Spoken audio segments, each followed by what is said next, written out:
Thank you very much, Don. It's been a privilege for me to get to know you and get a chance to talk to you before this commencement and have a chance to learn all that you're doing up here. Thank you for what you're doing and carrying on some of the great work of D.A. Henderson on this campus, and I salute you. And please tell the Chancellor I certainly missed seeing him again. He is a fellow Badger as far as the law school is concerned, and anytime I go someplace and have a Badger leading an institution, it makes me very proud, like I'm sure everybody from this institution is proud of your particular school. You know, ladies and gentlemen, you go through life, and there are certain individuals that really have an impact upon your life and how you do things. And there was one individual by the name of D.A. Henderson that had an extraordinary type of individual that has accomplished so much. An individual that, you know, is driven for doing the best in public life and in public health.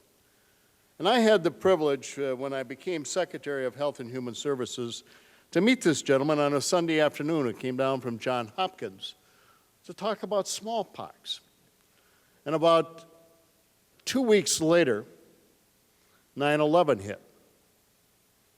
And the country was absolutely paralyzed. And of course, the emphasis was, what are you going to do, Secretary? How are you going to protect the public health of America and Americans? And I called upon my friend at that time. I was just getting to know him, but I still felt he was a friend, D.A. Henderson, to come down and advise. And he used to teach at Johns Hopkins and get on the train and come down to Washington. And you got to remember back the feelings of America at that particular time. The feelings of what was going to hit us.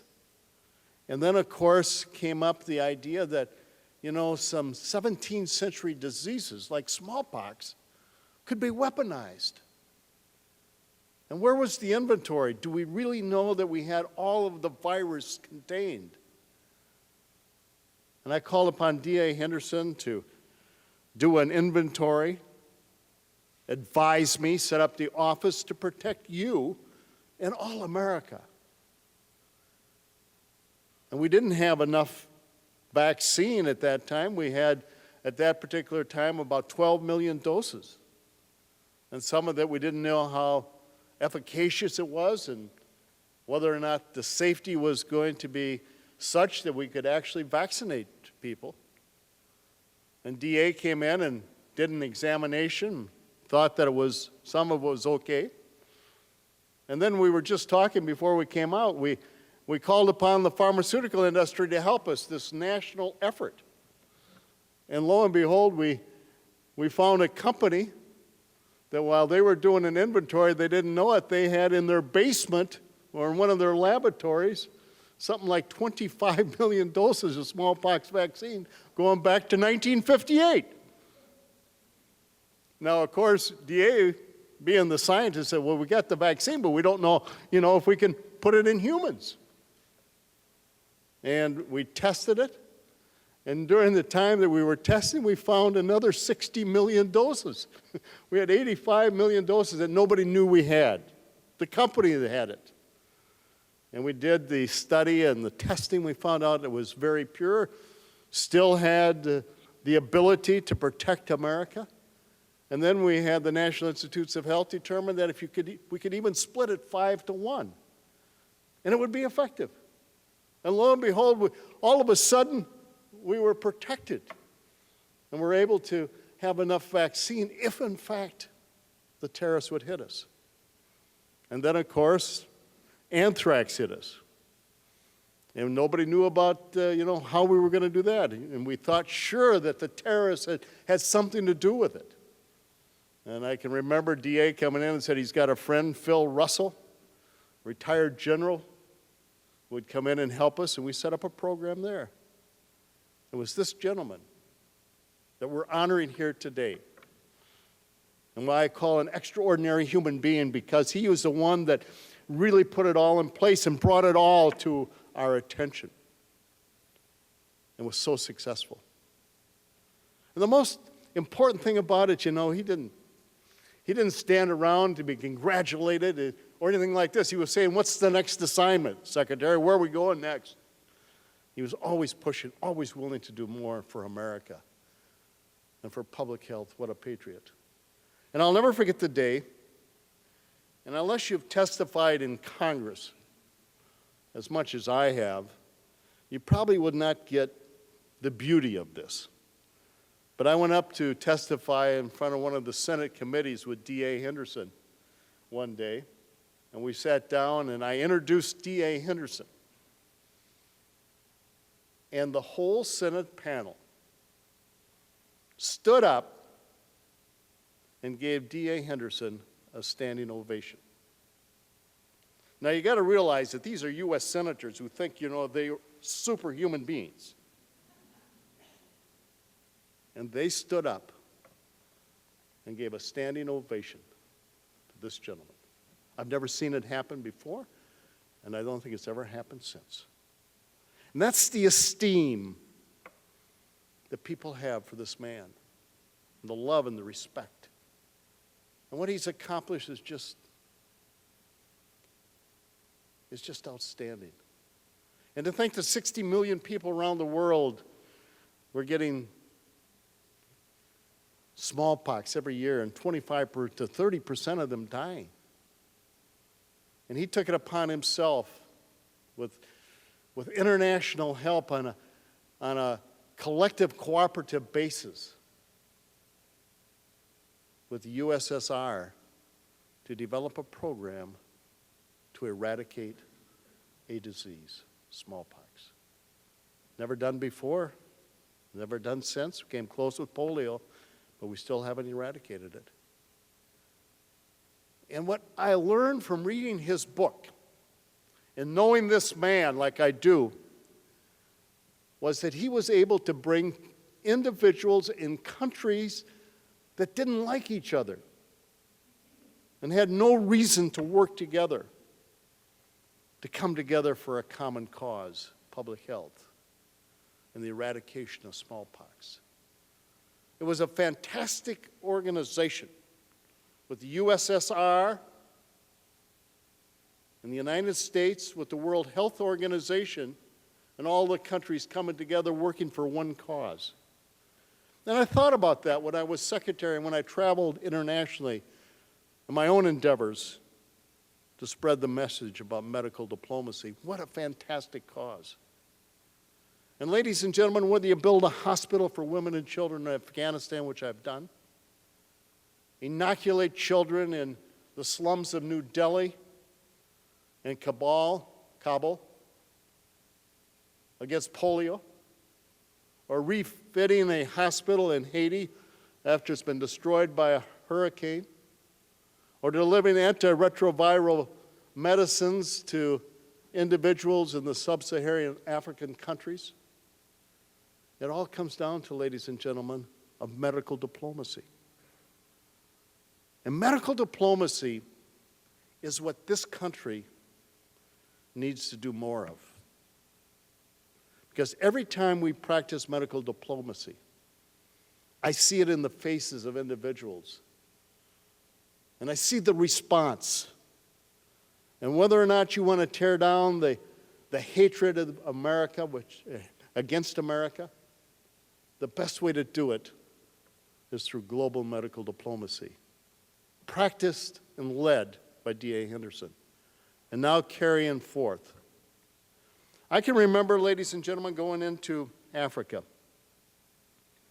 And we had to go out to a small community called Tororo in Busia, 4 hours out of Kampala, Uganda, on a bus to get there. And a clinic taking care of 650,000 individuals, most of which were infected with the AIDS virus, or a good share of them. And delivering the medicines out in the villages and using it and having to deliver it by motorcycles because there are no roads And the worst part of the trip for me was the fact that they were Suzuki motorcycles and not Harley Davidsons. But I got on it and went out in the villages, and I had led a group of individuals, 104 leaders from around the world, to go to this country, and I made them all spend one day with a family in the bush with AIDS. On the day that I was out in the bush, I ran into a woman by the name of Rosemary, whose husband died of AIDS in 1994,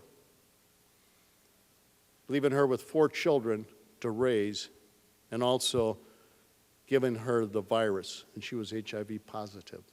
Her brother died in 95, leaving her with 3 more children to raise with an elderly mother on 2.5 acres of land, which her brother-in-law inherited when her husband died. And she made $70 a year. And I took the medicine in, and I was expecting to find an emaciated, depressed black woman. Instead, I found this very beautiful, elegant, gregarious woman who was so happy to be alive. And she says, in 2001, the villagers had built a crypt for me because they didn't expect me to live. And then your department started delivering the virus, the antiretroviral medicines against this virus. And I'm alive today, and I'm farming, and I'm raising 7 children. And we sat outside of her house talking. And she says, you know what you've done as a secretary and as an American? You've given us hope and opportunity in Africa. And the 7 children I'm raising here are not going to be part of the 12 to 14 million orphans running around sub-Saharan Africa. And that is global medical diplomacy. And when we rebuilt a hospital in Kabul, Afghanistan for women and children, women prior to that time would have to bring their own sutures and their own dressings to the hospital because there were none in the hospital. And if a woman had to get a cesarean, they'd have to bring a male doctor in to operate on her because women could not practice medicine in Afghanistan. And in the hospital I went to and saw, it didn't have running water. So a male doctor would come in and start operating on a woman without scrubbing up. 20% of the children died in childbirth. 17,000 women died each year from childbirth. 1 out of 4 children died before age 5. The day I opened up that hospital in 2003, ladies and gentlemen, there were 750 women who had come from all over Afghanistan to say thank you to me, but more importantly, thank you to you, the taxpayers, and thank you to America. And they said, it's the first time we have a hospital for women and children. And I looked out at them, and I could see that not one of them could understand what I was saying, but they were all dedicated to know that America cared. And I thought to myself when I was watching that unfold, that if you really want to tear down and break through this anti-American hatred by some of the